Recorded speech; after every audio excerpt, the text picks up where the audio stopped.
আপনি কি চাকরির বাজারে প্রবেশ করতে চাচ্ছেন, কিন্তু বাজারে প্রবেশের আগে যে প্রস্তুতি নেওয়া দরকার সেটি কি পর্যাপ্ত হয়েছে? কিংবা যে চাকরিতে আছেন সেখান থেকে সামনে এগিয়ে যেতে চাচ্ছেন? ক্যারিয়ার হিসেবে কোন পেশাটি আপনার জন্য মানানসই? এই সব প্রশ্নের উত্তর জানাতেই আমাদের আয়োজন চাকরির বাজার। দর্শক, সবাইকে স্বাগত জানাচ্ছি চাকরির বাজারে। আর পুরো আয়োজনে এ সপ্তাহে সঙ্গে আছি আমি সাজিদ আরাফাত। আজ আমরা দেখব এ সপ্তাহের সেরা চাকরির নিয়োগ বিজ্ঞপ্তিগুলো। শুরুতেই আমরা কয়েকটি সরকারি যে প্রতিষ্ঠান রয়েছে তাদের চাকরির নিয়োগ বিজ্ঞপ্তিগুলো দেখতে চাই।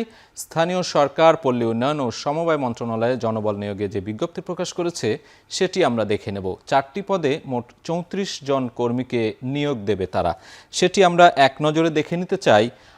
স্থানীয় সরকার, পল্লী উন্নয়ন ও সমবায় মন্ত্রণালয় যে প্রতিষ্ঠানটি রয়েছে, একটি সরকারি প্রতিষ্ঠান। আমরা দেখছি পদের নাম এখানে কম্পিউটার অপারেটর, অফিস সহকারী কাম কম্পিউটার মুদ্রাক্ষরিক সহ বেশ কয়েকটি পদে আমরা দেখছি পদ সংখ্যা 34 জন। শিক্ষাগত যোগ্যতা চাওয়া হচ্ছে এইচএসসি এবং স্নাতক সম্মান। চাকরির ধরন স্থায়ী, প্রার্থীর ধরন নারী পুরুষ, অর্থাৎ নারী এবং পুরুষ উভয়ই এখানে আবেদন করতে পারবে। বেতন এখানে দেয়া হয়েছে 11,000 থেকে 26,590 টাকা। বয়স নির্ধারিত নয় এবং আবেদনের নিয়ম দেওয়া হয়েছে অনলাইনে পাওয়া যাবে, অর্থাৎ স্থানীয় সরকার এবং পল্লী উন্নয়ন যে মন্ত্রণালয়ের যে অনলাইন রয়েছে সেই অনলাইনে আবেদন করা যাবে। এবং আবেদন ফি এর কথায় বলা হয়েছে এখানে টেলিটক প্রিপেড নম্বর থেকে আবেদন ফি বাবদ 112 টাকা, 56 টাকা 72 ঘন্টার মধ্যে জমা দিতে হবে। অর্থাৎ কিছু নিয়ম আছে সরকারি প্রতিষ্ঠানে আবেদন করতে গেলে। তাদের বিভিন্ন পদ অনুযায়ী সরকারি যে টেলিটক সিম রয়েছে সেই প্রিপেড নম্বর থেকে আবেদন ফি পরিশোধ করতে হয়। এবং আবেদনের শেষ সময় আমরা দেখছি 30 সেপ্টেম্বর বিকেল 5টা পর্যন্ত। আমরা দেখছিলাম স্থানীয় সরকার মন্ত্রণালয়ের একটি নিয়োগ বিজ্ঞপ্তি। এ পর্যায়ে নারায়ণগঞ্জ সিটি কর্পোরেশনের একটি নিয়োগ বিজ্ঞপ্তি দেখে আসতে চাই। 29টি পদে 80 জন কর্মকর্তা কর্মচারী নিয়োগ দেওয়া হবে, সেটি এক নজরে আমরা দেখছি এখানে। প্রতিষ্ঠানের নাম নারায়ণগঞ্জ সিটি কর্পোরেশন, পদের নাম সহকারী প্রোগ্রামার, সহকারী প্রকৌশলী এবং মেডিকেল অফিসার। পদ সংখ্যা দেখছি 80 জন। কর্মস্থল নারায়ণগঞ্জ, যেহেতু নারায়ণগঞ্জ সিটি কর্পোরেশন সভাপতি নারায়ণগঞ্জেই হবে। বয়স সীমা নির্ধারণ করা হয়েছে 18 থেকে 32 বছর এবং আবেদনের নিয়ম ওয়েবসাইট, সিটি কর্পোরেশনের যে ওয়েবসাইট রয়েছে সেখানে। এবং এখানে একটি নিয়ম বলে দেওয়া আছে 300x300 সাইজের যে ছবি এবং 300x80 সাইজের যে স্বাক্ষর স্ক্যান করে যুক্ত করতে হবে। অর্থাৎ আবেদনপত্রের সঙ্গে বেশ কিছু নিয়মাবলী থাকে, সেই নিয়মটি আমরা দেখছিলাম। এবং চাকরির ধরন স্থায়ী এবং প্রার্থীর ধরন নারী এবং পুরুষ। আবেদন ফি এই একই যেটি আমরা দেখছিলাম স্থানীয় সরকার মন্ত্রণালয়ের ক্ষেত্রে। টেলিটক প্রিপেড সিমের মাধ্যমে 223 টাকা, 112 টাকা অফেরতযোগ্য হিসেবে 72 ঘন্টার মধ্যে পাঠাতে হবে। অর্থাৎ সরকারি যে নিয়মগুলো রয়েছে সরকারি টেলিটক প্রিপেড সিমের মাধ্যমে এটি দেওয়া হয়ে থাকে। এবং আবেদন শুরুর একটি তারিখ দেওয়া হচ্ছে 7 সেপ্টেম্বর 2025 এবং আবেদনের শেষ সময় দেওয়া হয়েছে 30 সেপ্টেম্বর 2025 বিকেল 5টা পর্যন্ত আবেদন করা যাবে। আমরা পরবর্তীতে দেখতে চাই একটি ব্যাংকের নিয়োগ বিজ্ঞপ্তি। আইএফআইসি ব্যাংক পিএলসি তাদের নিয়োগ বিজ্ঞপ্তি প্রকাশ করেছে। বেসরকারি বাণিজ্যিক ব্যাংক, তারা ডেপুটি ম্যানেজার হিসেবে নিয়োগ দেবে, এমনটাই আমরা দেখছি। পদের নাম ডেপুটি ম্যানেজিং ডিরেক্টর। পদ সংখ্যা নির্ধারিত নয়। শিক্ষাগত যোগ্যতা স্নাতকোত্তর এবং MBA। অভিজ্ঞতা চাওয়া হচ্ছে কমপক্ষে 15 বছর, অর্থাৎ ডেপুটি ম্যানেজিং ডিরেক্টর সেক্ষেত্রে আসলে একজন অভিজ্ঞ লোককেই তারা খুঁজছে হয়তোবা। চাকরির ধরন ফুল টাইম, বয়স 32 থেকে 38 বছর, কর্মস্থল ঢাকা এবং বেতন উল্লেখ করা হয়েছে এখানে 50 থেকে 60,000 টাকা। অন্যান্য সুবিধার যে বিষয়গুলো উল্লেখ করা রয়েছে মোবাইল বিল, প্রভিডেন্ট ফান্ড, দুপুরের খাবার সুবিধা। আমরা দেখে থাকি যে বিভিন্ন প্রতিষ্ঠান এখন যে নিয়মিত তাদের যে বেতন বোনাস তার বাইরেও কিন্তু অনেক ধরনের সুযোগ সুবিধা দিয়ে থাকে, সেটি আমরা এখানে দেখছি। এবং আবেদনের নিয়ম আইএফআইসি ব্যাংকের যে ওয়েবসাইট সেই ওয়েবসাইটের মাধ্যমে আবেদন করতে পারবেন। এবং আমরা তাদের যে আবেদনের শেষ সময় সেটি দেখছি 20 সেপ্টেম্বর। দর্শক, চাকরির বাজারে পর্যায়ে নিচ্ছে একটা বিরতি, ফিরছি একটু পরে, সাথেই থাকুন।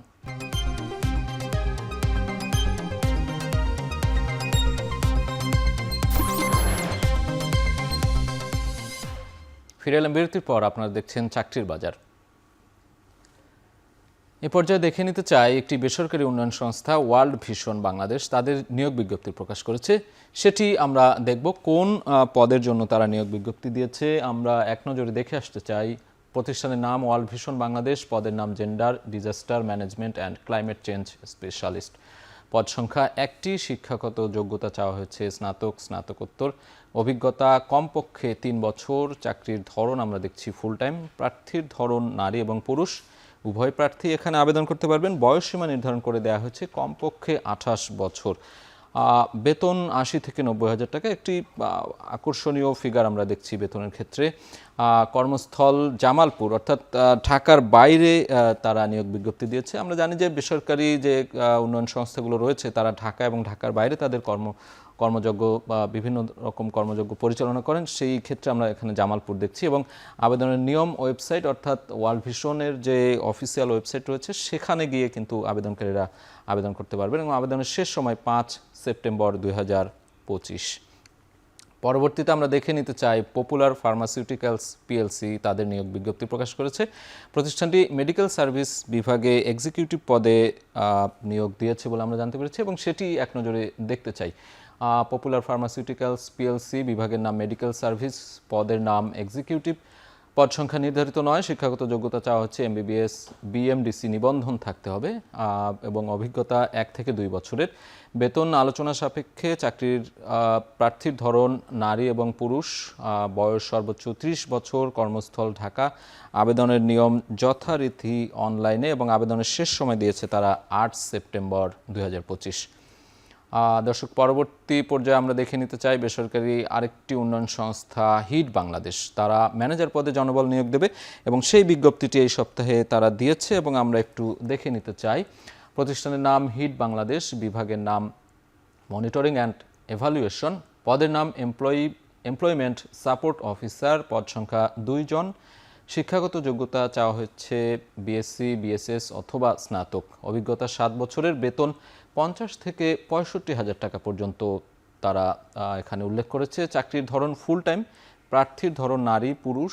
বয়স সীমা দেয়া হয়েছে 50 বছর। কর্মস্থল ঢাকা। আবেদনের নিয়ম হিট বাংলাদেশ ওয়েবসাইট, অর্থাৎ হিট বাংলাদেশের যে ওয়েবসাইট রয়েছে সেই ওয়েবসাইটে গিয়ে আবেদনকারীরা আবেদন করতে পারবেন এবং আবেদনের শেষ সময় 15 সেপ্টেম্বর। এখনও বেশ কিছুদিন সময় আছে আমরা দেখছি। দর্শক, চাকরির বাজারে সময় হলো আরেকটি বিরতির। ফিরে আসছি একটু পর, সাথেই থাকুন।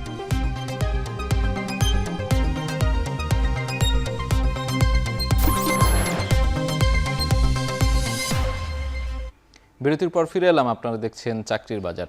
দর্শক, চাকরির বাজারের প্রতি পর্বে আমাদের সাথে নিয়মিত একজন অতিথি উপস্থিত থাকেন, যার মাধ্যমে চাকরির প্রার্থীরা বিভিন্ন ধরনের পরামর্শ পেয়ে থাকেন। আজ আমাদের সাথে আছেন গ্রামীণ ব্যাংকের মানব সম্পদ ব্যবস্থাপনা বিভাগের মহাব্যবস্থাপক এস.এম. শোয়েব। আমরা শোয়েব ভাই, আপনাকে স্বাগত। অনেক ব্যস্ততার মধ্যেও আমাদের এই চাকরির বাজার অনুষ্ঠানে আপনি এসেছেন, সময় দিয়েছেন। আমরা শুরুতেই একটু জানতে চাই, এই অনেকগুলো চাকরির বিজ্ঞপ্তি আমরা দেখলাম, গ্রামীণ ব্যাংকও নিশ্চয়ই এ ধরনের চাকরির বিজ্ঞপ্তি দিয়ে থাকে। আপনি যেহেতু মানব সম্পদ বিভাগে রয়েছেন, মানব সম্পদ বিভাগ এই নিয়োগের ক্ষেত্রগুলো দেখে থাকে মূলত, সেই জায়গা থেকে অভিজ্ঞতা কেমন একটু শেয়ার করবেন, যে চাকরি পাওয়ার ক্ষেত্রে বা চাকরি প্রার্থীরা কি ধরনের চ্যালেঞ্জের মুখোমুখি হয়, আপনারা কি দেখে বাছাই করেন তাদের? জি জি, অবশ্যই, থ্যাংক ইউ। তো আমাদের এখন নিয়োগ বিজ্ঞপ্তি অলরেডি গত বছরের নভেম্বরে একটা গেছিল। তো সেখানে কেন্দ্র ব্যবস্থাপক এবং অফিসার 2 পদেই আমরা চাইছিলাম। তো আমরা সেখানে প্রায় হিউজ আবেদন পাইছি। কেন্দ্র ব্যবস্থাপক ৭৬,০০০-এর উপরে এবং অফিসারের ক্ষেত্রে ৮২,০০০, প্রায় ৮২,০০০ মতো পাইছি। তো আমরা সেটা থার্ড পার্টির মাধ্যমে এগুলা অনলাইনে, এগুলো অটোমেটিক জেনারেটেড সিস্টেম, একটা সফটওয়্যার আছে, সফটওয়্যারের মাধ্যমে এগুলো বাছাই প্রক্রিয়া করি। পরবর্তীতে বাছাইয়ের পরে যেগুলা বাদ পড়ছে সেগুলো আবার একটু ম্যানুয়ালি দেখি। ম্যানুয়ালি দেখার অর্থ হলো যে আমরা সর্বোচ্চ সংখ্যক প্রার্থীকে যেন আমরা নিতে পারি। এখানে যেমন ধরুন উদাহরণ দিতে পারে, একটা ক্ষেত্রে বয়সের ক্ষেত্রে হয়তো তারা বাইরে সাইবার ক্যাফে বিভিন্ন কম্পিউটার দোকানে করে, দেখা যায় যে একজনের বয়স আছে 1899 দিছে 1999-এর জায়গায়। সেটা তো আসলে কম্পিউটারের ভুল। এদেরকে রিক্রুট করি। মাত্র আমি কেন্দ্র ব্যবস্থাপক পদে মাত্র 279 বাদ দিয়েছি, আর অফিসারের পদে মাত্র 1000 বাদ দিয়েছি। তো সেই বাকি সবাইকে আমরা লিখিত পরীক্ষায় ডাকছি। তো এই লিখিত পরীক্ষাটা আমাদের 9টা স্পটে সারা বাংলাদেশে, যাতে তারা তাদের বাড়ি থেকে বেশি দূরে না হয়, স্ব এলাকায় তারা পরীক্ষাটা দিতে পারে। এবং এই পরীক্ষার মাধ্যমে আমরা যে রেজাল্ট যেটা হয়েছে সেখান থেকে আবার ভাইবাটা আবার সেই কেন্দ্র ব্যবস্থাপকদের পদে আমরা নিছি একেবারে লেভেলে, আপনার যেখানে লিখিত পরীক্ষা হয়েছে সেখানে নিছি। আর অফিসারদের ক্ষেত্রে আমরা সেন্ট্রালি হেড অফিসে নিছি। আচ্ছা, তার মানে আপনাদের তো একদম সারা দেশব্যাপী অনেকগুলো শাখা। জি জি জি জি 2500-র উপরে আমাদের শাখা। 2500-র উপরে শাখা। এটার নিয়োগ দেওয়ার ক্ষেত্রে নিশ্চয়ই একটা বড় কর্মযজ্ঞ আপনাদের।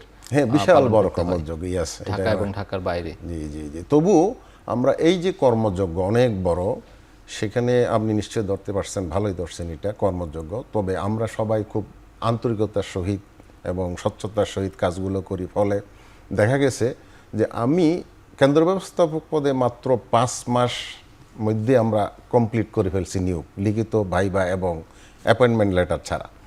আর অফিসারের ক্ষেত্রে সর্বোচ্চ 8 মাস। আমি এই যে নভেম্বরের শেষে দিয়ে পেপারে অ্যাড দিয়ে এখন অলরেডি তাদের অ্যাপয়েন্টমেন্ট লেটার চলে গিয়ে তারা অলরেডি ট্রেনিংয়ে আছে। যাতে আমি চাইছি যে এত দ্রুত দিয়ে যেন সব কিছু নিয়োগ প্রক্রিয়া শেষ করে তারা যেন মানে ইয়েতে না ভোগে, মানে কনফিউশনে না ভোগে। তারা যেন অন্তত বুঝে যে আমরা কি আসলে চাকরি পেলাম কি না, এবং আমরা যেন পটেনশিয়াল ক্যান্ডিডেটগুলোকে আসলে নিতে পারি আর কি।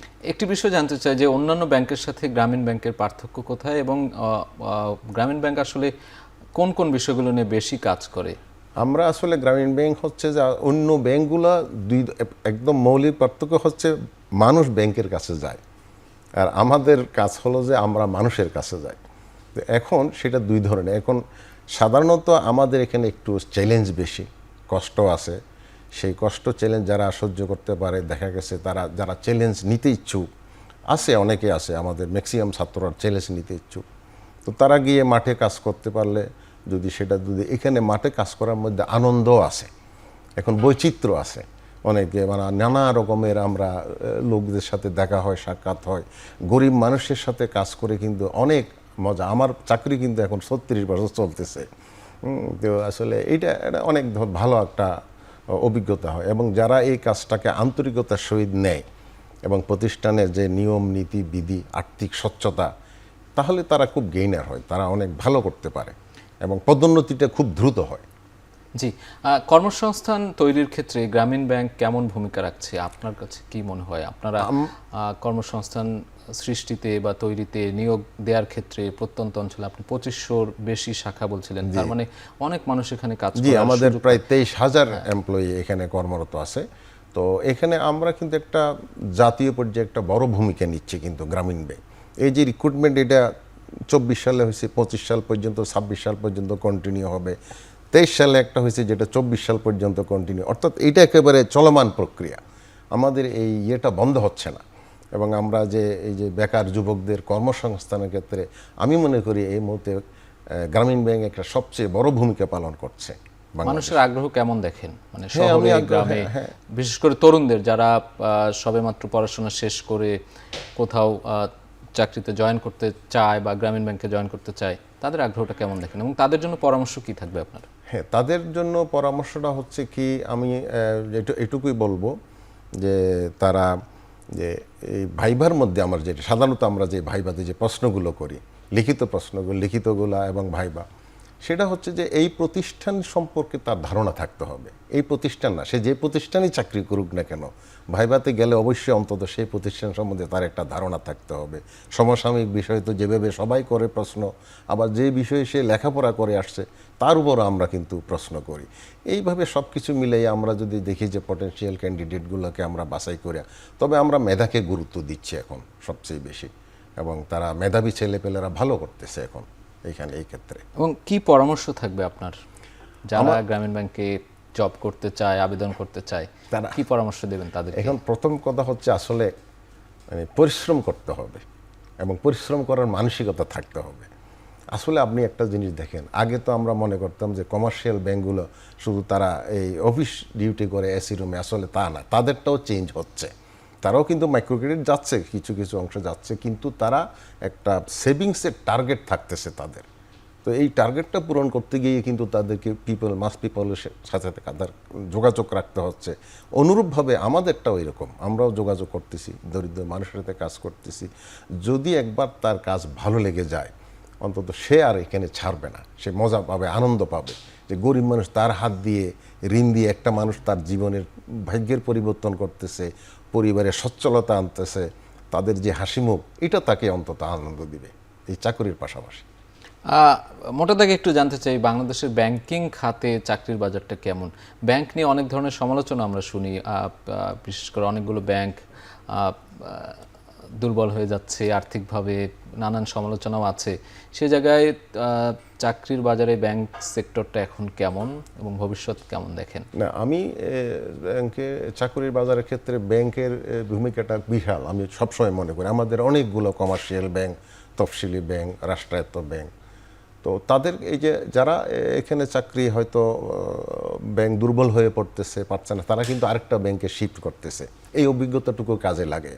আবার ঠিক আমার এখানেও কিন্তু গ্রামীণ ব্যাংকও কিন্তু অন্যান্য ব্যাংক থেকে আসছে, তারাও আসতেছে, কিন্তু ইসলামী ব্যাংক অন্যান্য ব্যাংক থেকে আসতেছে।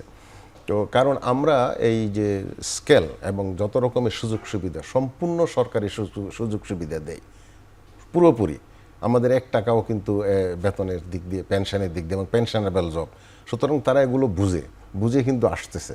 এবং তারা যারা ব্যাংকিং জগতে আছে, তাদের একটা চাকুরির জগৎটা অনেক বড়, তারা এই ব্যাংক না হলে অন্য ব্যাংকে যেতে পারে। তরুণদের ক্ষেত্রে এটা একটা বড় আকর্ষণীয় সেক্টর, অন্তত যে চাকুরির, যে ব্যাংকে চাকরিটা। গ্রামীণ ব্যাংক কি কি সুবিধা দিচ্ছে আপনি বলছিলেন? জি, গ্রামীণ ব্যাংক তার সুবিধা কিন্তু সরকারি চাকরিতে যে বেতন ভাতা যা আছে যতগুলো, এগুলো ক্ষেত্রে আমরা কোনো কমতি নেই, আমরা যা দিচ্ছি অ্যাজ ইউজুয়াল সরকারি পে স্কেলে সম্পূর্ণ হুবহু দিচ্ছি। এবং আপনার এখানে বিজ্ঞাপনে আমি একটা দেখলাম যে একটা ব্যাংক, সম্ভবত আমার নাম মনে পড়তেছে না, যে খাবারের সুবিধা, হ্যাঁ, খাবার, প্রভিডেন্ট ফান্ড, মোবাইল বিল, খাবারের সুবিধার মধ্যে যেমন আমি বলতে পারি যে আমরা লাঞ্চ দিই 400 টাকা, এবং যেই লোক আজকে ঢুকলো গ্রামীণ ব্যাংকে প্রশিক্ষণ পিরিয়ডে, তাকেও কিন্তু আমরা 1 কর্মদিবসে 400 টাকা দিচ্ছি। এটা কিন্তু বিশাল ব্যাপার, এটা নিশ্চয়ই মনে করেন। তো অনুরূপভাবে আমরা এটা প্রণোদনা বিভিন্নভাবে দিচ্ছি, হ্যাঁ, তার সুযোগ সুবিধা দিচ্ছি, আমাদের বোনাস আছে, পর্যাপ্ত বোনাস আছে, এবং পেনশন সুবিধা পাচ্ছে। তাহলে সে অন্তত বুঝে যে আমি এই সেক্টরে কাজ করাটা আমার লাইফের একটা সিকিউরিটি আছে, জীবনের নিরাপত্তা আছে। তো সেক্ষেত্রে তাকে এই বিভিন্ন ব্যাংকের পাশাপাশি আমাদেরটাকেও সে অগ্রাধিকার দেয়, আমি মনে করি আর কি। আপনাকে অনেক ধন্যবাদ এস.এম. শোয়েব, অনেক গুরুত্বপূর্ণ কথা বললেন আমাদেরকে এই চাকরির বাজারে এসে, এবং অনেক ধরনের পরামর্শ দিলেন। নিশ্চয়ই চাকরি প্রার্থীরা উপকৃত হবেন। আপনাকে অসংখ্য ধন্যবাদ। জি, আপনাকেও ধন্যবাদ।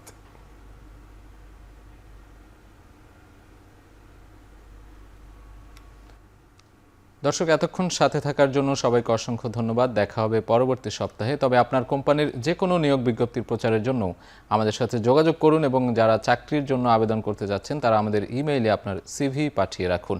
আপনার কোম্পানি বা প্রতিষ্ঠানের নিয়োগ বিজ্ঞপ্তি এবং সিভি পাঠানোর ঠিকানা চাকরিরবাজার@এখন.tv। শেষ করছি চাকরির বাজার। এখন টেলিভিশন ওয়েবসাইটে দেখতে ভিজিট করুন www.এখন.tv। এছাড়া ফেসবুকে দেখতে ভিজিট করতে পারেন facebook.com/tv.এখন। ইউটিউবে দেখতে ভিজিট করতে পারেন youtube.com/c/ekhon.tv।